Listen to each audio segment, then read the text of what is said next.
Cool. Hello, good morning again. Back at Summerhill, and this is a colony we split last week. It had, this is colony 5, and it had raised some queen cells, and we decided the best way to do it was to do an artificial swarm. We've just checked the bottom half of this colony. The queen's still in there. She's raised a few cups. She's starting to lay on a couple of frames.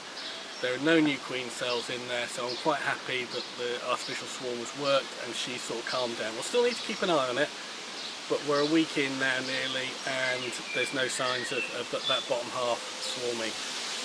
The top half, we left a queen cell, I hope, on a marked frame, which I'll probably find in a minute, but it's liable to have raised a whole load of emergency queen cells in the meantime, so we're going to go through and we're going to find those emergency queen cells, and we're going to decide which one we want to keep. So here we go.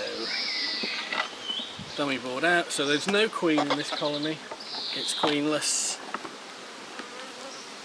There's my pin in the frame that I left the queen cell in.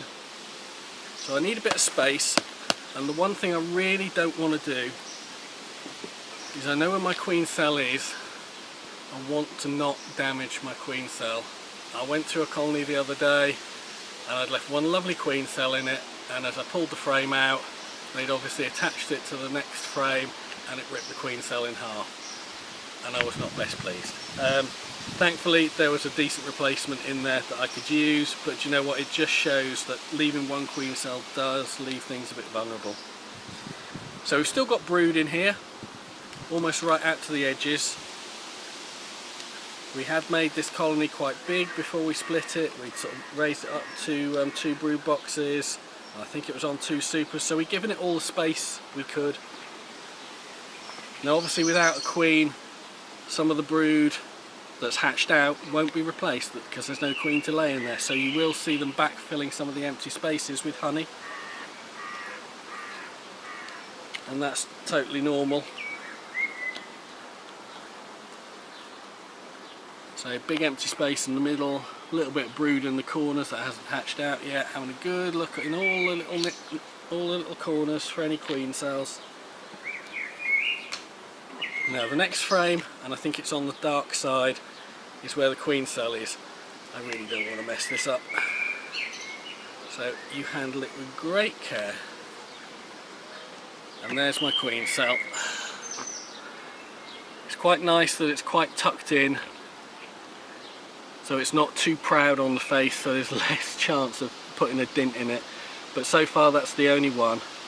And there's some bees sniffing around the bottom of it, so I can't quite work out the exact timeline, but it's probably not far off hatching out, because there's bees showing interest in it, and it's also showing slight signs of being darkened and changing colour, which is another sign. So my queen cell is still there. I've got other brood. I'm just going to go through. Now I was expecting to find 20 queen cells in here. I think I'm going to be surprised, and that's the, okay, now we do have some others, but quite a nice one there. We've got a cup there. Just going to have a think about that one for a minute, so I'm going to pop it back in and go through the rest of the colony. There's me just about to say I don't think I'm going to find many queen cells now, and they will then go and immediately prove you wrong. I've got an open queen cell there. If I was going to choose another one to leave, I would probably choose an open one. The reason for choosing an open one is that you can see in, you can see the larvae, you can see the raw jelly in there. That's a good sign, because sometimes they seal a dud, and if a dud's the only one you leave, however, because I've already got one that I like, that one's going to come down. You can maybe just see the grub there, and you can maybe see the raw jelly. On this other side here, I'll turn it around, I've got this rather interesting little thing on the bottom bar. To be honest, I'm not sure that's going to amount to much, so we're going to nip that out.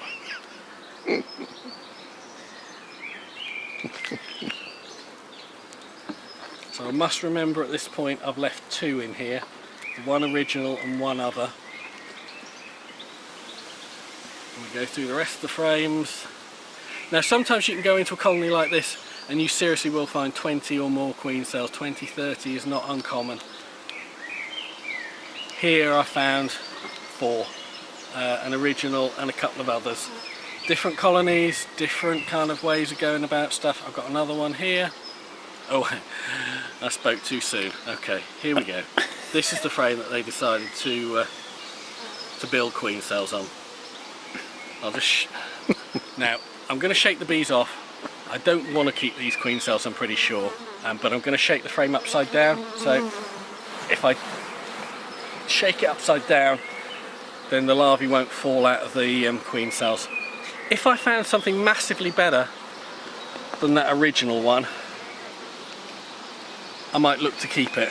But these are all relatively small emergency queen cells, so we're just going to go through and we're just going to break them down. It does seem a shame sometimes. If I was of a mind, I could use I could split these colonies and make nukes up, maybe using these queen cells, but that's not my plan today. We've already got enough colonies here at the moment, and we don't have the capacity really to do that kind of queen rearing at the moment. So all those are gone. That goes back in. They won't rebuild once they're damaged to that extent. Another frame here. So we've got patches of brood still to the outside, but thinning queen cells about a week afterwards is essential. There's also, I can't see any open brood here, so the chances of them raising any new queen cells once I shut the lid are hopefully low to nil. So now I just need to go back, and there's my other queen cell. Neil sort of said to me this morning that there's somebody who's in need of a queen for a queenless colony. I'm going to have a go in a minute, but we'll probably do this off camera, of just cutting around that wax, getting this queen cell out clean, and seeing if we can hand it on to somebody as a viable kind of queen. It's sealed. It shouldn't need too much attention, so we might stand a chance of giving somebody a helping hand with that. That's it.